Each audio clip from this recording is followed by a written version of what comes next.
आज हेउछि विश्व पर्यटन दिवस आउ एथिपाई विभिन्न स्तर में व्यापक कार्यक्रम अनुष्ठित हेउछि किंतु उभय प्राकृतिक सौंदर्य तथा ऐतिहासिक कीर्तिराजीर भरपूर जिले में आज दिन में पर्यटन स्थली गुड़िकर कौनसी उत्साह परिलक्षित होई नथला।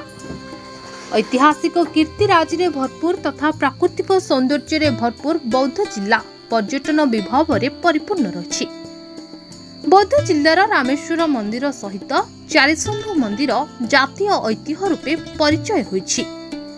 एहा छड़ा महानदी समेत तेल नदी, सालुंकी नदी, बाघ नदी एभली अनेक नदी नाल प्रवाहित बौद्ध जिले में अनेक जंगल संपद मध्य भरी रही।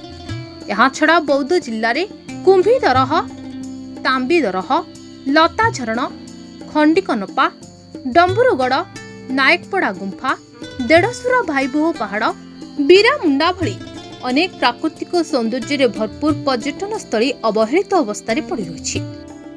आम बहुत गुड़े जगह अच्छी नदी नाल धरिकी माने बंध धरिकी जंगल धरिकी बहुत मंदिर अच्छी। चारशम मंदिर अच्छी, रामेश्वर मंदिर अच्छी, सब प्रकार मंदिर अच्छी, हनुमान मंदिर अच्छी, चंद्रचूड़ मंदिर अच्छी, सब प्रकार मंदिर बसी थी किंतु गोटे कौन जगार पर्यटन स्थली माने लोक बुलापी किसी सुविधा ना कि कौन जगह गोटे बाहर आसिले गोटे लोक रही गोटे पर्यटन स्थली माने सरकार तरफ ना से जद्वारा कि आसी कौन लज रे आश्रय ने कि होटेल आश्रय ने से पुणी कौन आसला बेलू कार भी बुकिंग होमर जगह ना बोली से भी फेरी जाऊँगी। यही सब दृष्टि रखी जो नूतन सरकार गवर्नमेंट तरफ गोटे कौन जगह तार से हिसाब से मैंने लज कि पर्यटन स्थली आश्रयस्थली गोटे करें भल हुआ।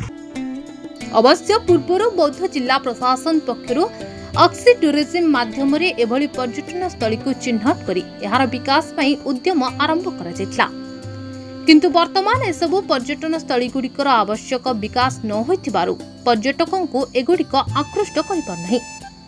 यह छड़ा राज्यर सर्वबृहत परिवेश भित्तिक पार्क प्रस्तावित नंदनवन प्रकल्प रे कोटी कोटी टंकार खर्च होइथिले मध्य ताहा वर्तमान अधा पंतरिया होई असामाजिक लोकंक आड्डा स्थली पलटिछि। सेहिपरि बघियापड़ा निकटस्थ तांबी दरह और खंडिकनपा पर्यटन स्थलीर विकास नाम व्यापक अर्थ खर्च होइथिले मध्य ताहा अपंतरा होई पड़ रहिछि। बौद्ध जिला को स्वतंत्र परिचय प्रदान करुवा रामेश्वर मंदिर और गंधराड़ीर हरिहर मंदिर को राज्य तथा जातीय प्रशासनिक अधिकारी तथा राजनेता यार भूयसी प्रशंसा करुथिले मध्य उभय कारुकार्य पूर्ण मंदिरर सुरक्षा तथा विकास दिगरे कौनसी पदक्षेप ग्रहण करुनथुवा साधारण उद्वेग प्रकाश पाइछि। आज विश्व पर्यटन दिवस अवसर में जिलार विभिन्न स्थान में एभली पर्यटन स्थलीर विकास पई दाबी कराଯାଇଛି। बौद्ध आमर एक ऐतिह्यपूर्ण सहर बौद्ध जिले में बौद्ध सहर को छाड़ माने पल्ली ठू आरंभ करके सहर पर्यंत सबुठारे छोट छोट आश्रम ठू आरंभ करके बड़ बड़ मंदिर पर्यंत भी संपूर्ण भाव में ऐतिह्य परंपरा विकास करिछि जोथिपाई कि केंद्र सरकार ठू जेतबेले नेतृवृंद आछुछन्ति सेमान देखि प्रशंसा करुछन्ति। बौद्ध ऐतिह्य एवं परंपरापूर्ण सहर हेबा सत्वे यह प्राकृतिक संपद भरपूर अच्छी। नदी नाल ठू आरंभ करी अभयारण्य एवं जी आमर सबू रोची जंगल परिवेश एरिया सबू बहुत डेभलप अच्छी किंतु से सबू को जिते परिदर्शन पर आसुचंती किसी अधिकारी एवं नेतृवृंद से माने एठारे रहिबा पई से भलिया माने गवर्नमेंट तरफ किसी सुविधा नहीं एवं बौद्धरे ए सबुर आहुरी विकास हवा दरकार।